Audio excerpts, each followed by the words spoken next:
Okay, we're going to do our quick green beans with bacon. Very, very simple recipe.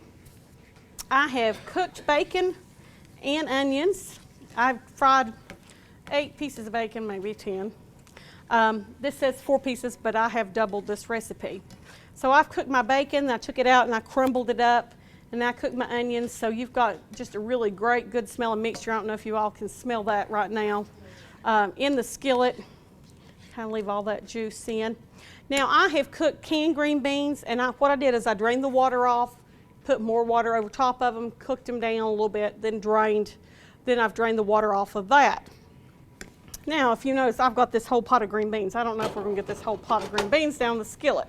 So what I'm going to have to do is I'm going to have to probably mix the skillet in here, even though I like doing it the other way so I get most of the ingredients, but I'm not sure I can do that. So we're going to have to do this one this way.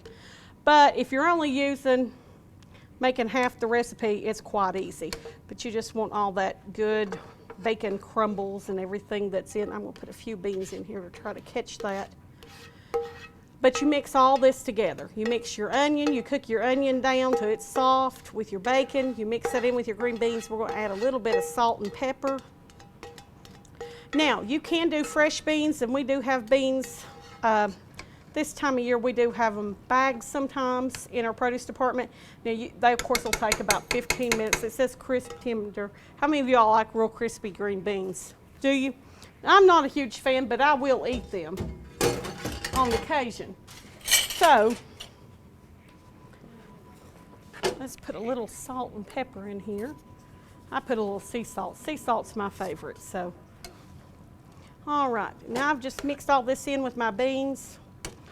And you can make this ahead, then reheat this a little bit. But when you put bacon in your beans, and I've got these a little soft, if you put the bacon in your beans and cook them down just a little bit like that and the onion, they taste like fresh green beans. And if you use the long whole beans, a lot of times people think that that's what it is.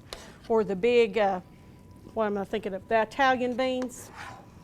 People, they can't hardly tell the difference between homemade and not.